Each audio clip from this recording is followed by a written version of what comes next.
I didn't make a sound when my son-in-law opened that door. I just looked at him the way I look at a contractor who's tried to overbill me, steady, quiet, taking in every detail.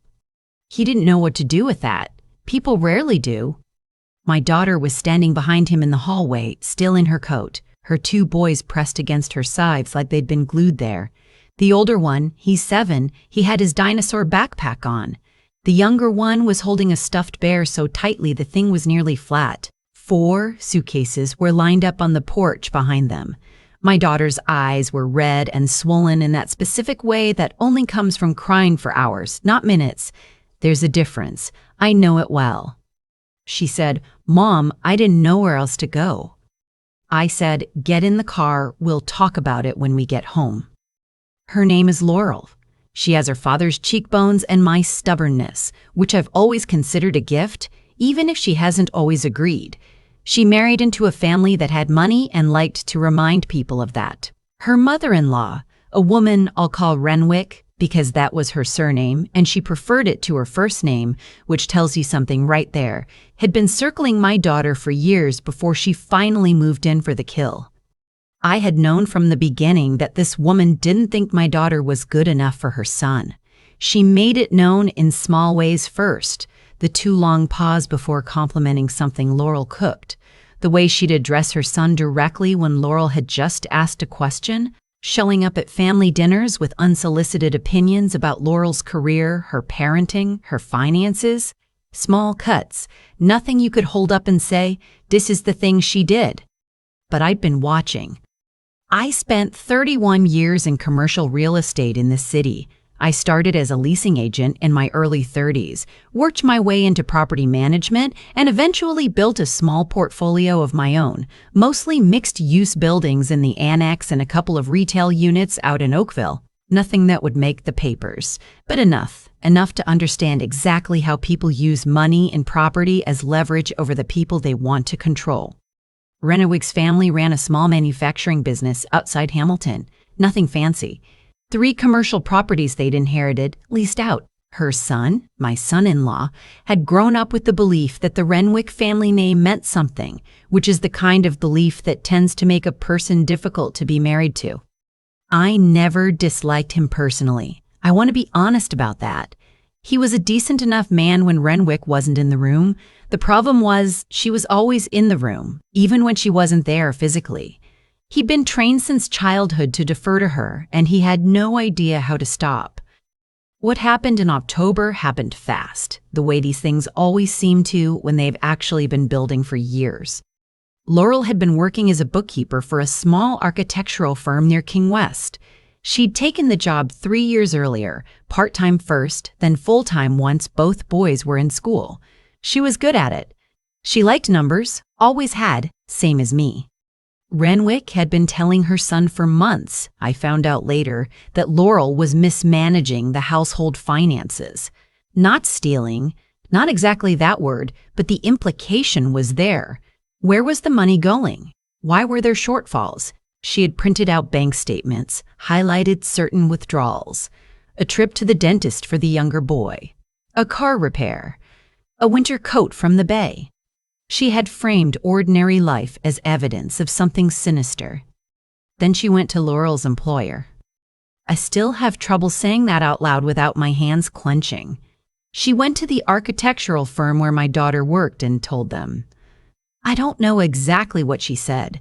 I've only been able to piece it together, but the result was that Laurel's manager pulled her in on a Tuesday morning and told her there had been concerns raised about her handling of petty cash accounts. Would she be willing to open her personal banking to an informal review? It wasn't official. It wasn't HR. It was a quiet, ugly conversation that left my daughter shaking in the parking lot at 11 in the morning, calling me from her car. She didn't get fired that day, but she knew she would be. The tone had already changed. By Thursday, she was gone. She didn't tell me the full story then. She was embarrassed, I think. She thought there was something she could still fix. She went home and tried to explain it to her husband, and instead of standing beside her, he asked her, in front of their boys, whether it was true. That was on a Friday. By Saturday morning, she was in the park with 4 suitcases and 2 children. I made soup. That's what I did first. I know that sounds small, but sometimes that's what's needed before anything else. I put the boys in the guest room with the portable DVD player and every dinosaur documentary I had, which, thanks to those 2, was quite a collection, and I sat my daughter down at the kitchen table with a bowl of butternut squash soup, and I let her talk. It came out in pieces, over 2 hours.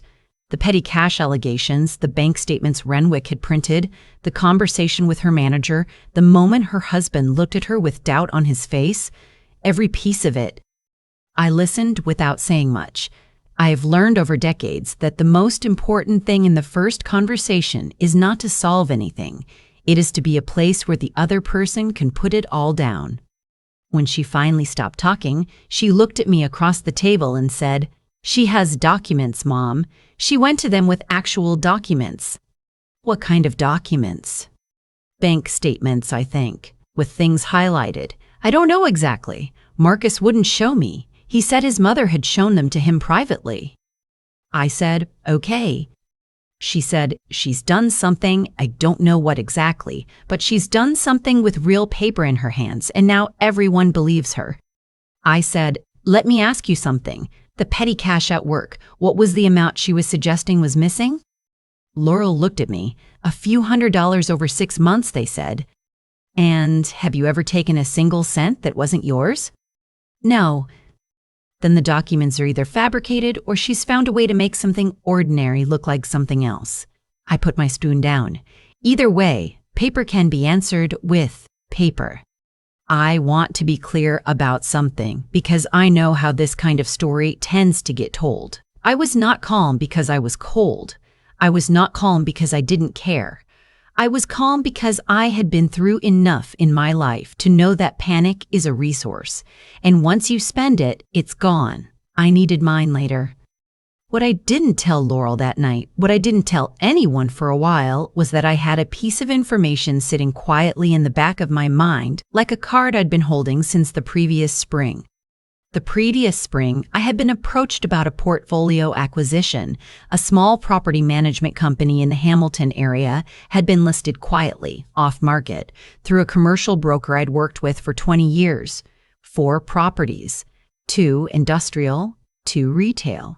One of the retail properties was in a small commercial strip in Ancaster. I had walked through all 4 with my broker in March, done the due diligence, and ultimately purchased the portfolio in May. It was during the title search on the Ancaster property that my broker called me and said, somewhat carefully, "You know, one of your tenants here is a company called Renwick Industrial Leasing." I had not known that. I looked it up that evening. The Renwick family had been leasing a portion of that retail strip for their administrative offices. Storage, mostly, some overflow from the main facility. They had a lease that ran through the following February. Month to month after that, at the previous owner's discretion. I had become their landlord in May. They did not know that. I had not done anything with that information because at the time there was nothing to do with it. It was simply a fact I filed away, a card I hadn't yet needed to play. Now I needed to think about whether to play it and how. The first thing I did was call my accountant. I asked her to go through 3 years of Laurel's personal bank statements with me and identify every withdrawal that might look unusual out of context. We spent a Sunday afternoon on the phone going through it line by line. There was nothing. Grocery runs, Tim Hortons, the boys' hockey registration, a few Amazon orders, a weekend in Prince Edward County that Laurel and Marcus had taken for their anniversary. Normal life. "There's nothing here," my accountant said. "I know," I said, "but I needed to be sure." The second thing I did was ask my lawyer to request documentation from the architectural firm through a formal letter, not threatening, just precise. What specifically were the allegations? What documentation had been presented to them? By whom? We weren't filing anything, not yet. We were just asking questions that required written answers. The firm's response came back within a week. They were suddenly very careful in their language. The concerns had been raised informally. The information had come from a personal contact of the principal architect. They had no formal record of any investigation. They expressed, in the most hedged way possible, a willingness to revisit the situation. I read that letter 3 times. Then I called my property manager in Hamilton. I asked him to pull the file on the Ancaster property and tell me the current status of the Renwick tenancy. He told me they were on month-to-month, had been since the previous owner had let the fixed term lapse.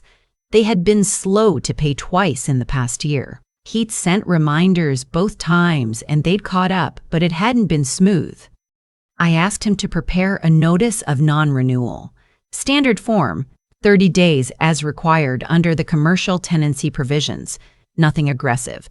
Just the standard document informing the tenant that the landlord had elected not to renew the month-to-month arrangement. He asked me if I wanted to send it. I said, not yet, just have it ready. It was the Tuesday of the 3rd week that things shifted. Laurel got a call from Marcus. He'd been staying at his mother's house since that weekend, which told me everything I needed to know about where his loyalties actually lived. He called Laurel and told her he thought they should talk. He wanted to explain what his mother had shared with him. Laurel called me right after and asked what she should do. I said, go, bring a notepad, write down everything he says as close to verbatim as you can. Don't argue anything, just listen and write. She went. She came home 2 hours later and sat down at my kitchen table and pushed the notepad across to me. He had told her that his mother had shown him bank records, specifically records of a joint account Laurel had opened in both her name and her maiden name, into which several transfers had been made from the household account. His mother had framed this as Laurel secretly moving money out of the marriage. I looked at that for a long time. Then I asked Laurel, do you have a joint account with yourself under both names? She shook her head. I'd never had anything like that. Okay, I said, then it's fabricated, or it belongs to someone else and she's attached your name to it somehow. I tapped the notepad. This is actually good. This is specific enough to answer. We called my lawyer that evening. What my lawyer confirmed after 3 days of pulling records was something that would have been almost funny if it weren't so infuriating. The account in question did exist. It had been opened at a credit union in Burlington.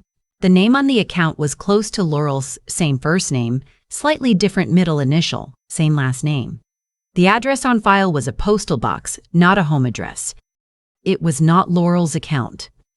Whether Renwick had opened it herself, or paid someone to, or simply found a genuine look-alike account and misrepresented it, my lawyer couldn't say definitively without a full investigation. But what she could say was that there was not a single transaction between that account and any account belonging to my daughter, and that the account showed activity from someone who was emphatically not Laurel based on the associated CRA correspondence. My lawyer said, we can go to the firm with this, we can also go directly to her husband with it, or we can do both. I said, give me a few days. I sat with it for 2 evenings. The thing that kept circling back to me was this. I could go loud. I could send a letter to the firm, another to Marcus, maybe eventually to a lawyer if this continued, and I could make the whole thing formal and ugly and public. Renwick would deny everything. It would become a war of dueling documents that would take months and cost money and put Laurel through the kind of stress she didn't need. Or I could be quiet about it a little longer. I called my property manager on a Thursday morning. I told him to send the notice of non-renewal. He said, effective when? I said, end of next month, standard form. It went out that afternoon. I did not call Renwick. I did not call Marcus. I did not explain anything to anyone. 2 days later, I got a call from a number I didn't recognize. It turned out to be Renwick herself. I had never spoken to her directly on the phone, only in person at family gatherings. Her voice was tighter than I expected it to be. She said she'd received a notice from a property management company. She wanted to know if there was some mistake. I said there wasn't. She said, do you know who I am? I said, I know exactly who you are. There was a pause. She said, I think we should meet. I said, I agree. We met at a coffee shop in Dundas on a Tuesday, neutral ground. She arrived 5 minutes early and was already seated when I got there, which told me she was nervous. People who are confident arrive on time. I sat down, I ordered a tea, I waited. She started with pleasantries, a minute of them, maybe less. Then she pivoted to the property. She'd been using that space for years, she said. The previous owner had always been accommodating. Was this about the late payments? Because she could explain those. I said, "It's not about the late payments." She looked at me. She was trying to read me and finding it difficult. I said, "I'd like to show you something." I set my phone on the table between us. On the screen was a letter from my lawyer, summarizing the investigation into the Burlington account, not the full document, just enough. She looked at it. She didn't touch it. I said, "My daughter has never had an account at that credit union. The person who does have that account is currently being looked at by CRA for reasons that have nothing to do with my daughter or your son. You took a document you didn't fully understand and you used it to destroy my daughter's employment and her marriage." I kept my voice level. "That is what happened." She started to speak. I raised my hand, not rudely, just, "Not yet." I said, "I'm not here to argue about it. I'm not here to threaten you. I just want you to understand that I am aware of the full picture. And I want you to understand that what happens with that property, with your offices, your storage, your administrative operations, is entirely at my discretion." She was quiet for a long time. Then she said, "What do you want?" I said, "I want you to call your son tonight and tell him that you made a mistake. I want you to be specific about what the mistake was. I want him to hear it from you." She said, "And the property?" I said, "That depends on a lot of things." I picked up my phone, put it in my bag, and drank my tea. She called Marcus that evening.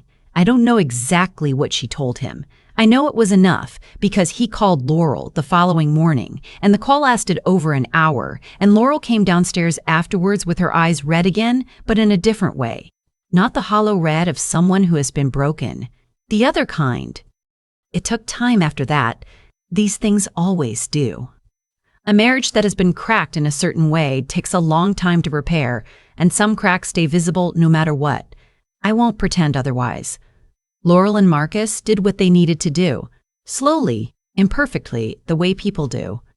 The architectural firm contacted my lawyer 3 weeks later to discuss reinstating Laurel's position. She took a week to consider it, and then she declined.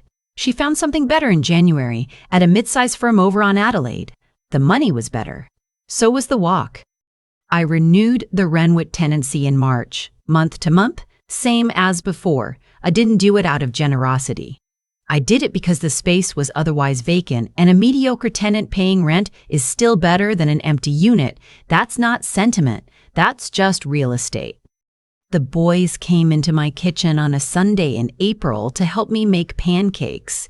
The older one had decided he was old enough to pour the batter himself, which he was not, but I let him try anyway. The younger one stood on his stool and stirred things that didn't need stirring and told me that his other grandmother had come to his school play and sat in the wrong section.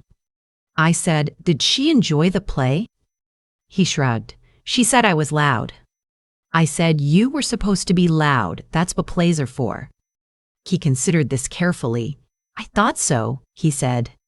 I cleaned up batter from 3 different surfaces while the pancakes cooked, and through the window I could see Laurel in the backyard with her coffee, standing in the thin spring light, just standing quietly. Not looking at anything in particular, just being somewhere she felt safe. That's the part no one talks about when they tell these kinds of stories. Not the documents, not the property notice, not the meeting in the coffee shop. It's the Tuesday morning in April when your daughter is standing in your backyard with a coffee and she looks, for the first time in 6 months, like herself again. That's what I was after. That's all I was ever after. I've been thinking about what actually made any of this possible, and it wasn't the property. It wasn't the notice of non-renewal or the letter from my lawyer or even the meeting in that coffee shop in Dundas. Those were just tools. What made it possible was the 30 years I spent learning to be the kind of person who could use them without losing herself in the process. Renwick counted on Laurel being alone. She counted on the documents looking more solid than they were, on Marcus being more loyal to his mother than to his wife, on the architectural firm being too uncomfortable to ask hard questions. What she didn't count on was someone who had been paying attention for a long time, quietly, without announcing it. I think about integrity a lot differently now than I did when I was younger. When I was in my 30s, I thought integrity meant saying the right things, being seen to do the right things. Now I think it means something quieter. It means making decisions you can live with at 2 in the morning when no one is watching. When I chose not to immediately use what I knew about the Ancaster property, it wasn't strategy at first. It was just that I didn't think it was the right moment. I wasn't sure yet what the right thing was. Integrity, I've found, often looks like waiting. And then there's the matter of thinking clearly under pressure. That Sunday afternoon on the phone with my accountant, going through 3 years of Laurel's bank statements line by line, that wasn't dramatic. It wasn't satisfying in the way people imagine these things are. It was just methodical, one number at a time, one question at a time. The ability to do that, to stay in your head when your heart is breaking, is something you have to build over years. You build it by making hard decisions when you're tired. You build it by choosing precision over speed, every time it matters. But the thing I keep coming back to is Laurel herself. She could have collapsed when that manager called her in. She could have stayed collapsed on the park bench with her boys and her suitcases. She didn't. She got in the car. She sat at my table and told me the whole story, even when it was humiliating to do so. She went to that conversation with Marcus and wrote everything down, word by word, even when she didn't know yet if anything would come of it. She took a week to consider an offer from a firm that had treated her badly, and then she declined it with her head up. That's not a small thing. That's a person who kept going when there was no guarantee that going would help. I'm 63 years old, and I still don't have a clean answer for why some people come through these things and some don't. But I think it has something to do with those 3 things working together. The willingness to do what's right even when it's inconvenient, the discipline to think rather than react, and the stubbornness to keep moving when every reasonable part of you wants to stop. Laurel standing in my backyard in April with her coffee, just standing there quietly in the thin spring light, that's the image I come back to. Not the meeting in Dundas. Not Renwick's voice going tight on the phone. That Tuesday morning when my daughter looked like herself again. That's what those 3 things are for.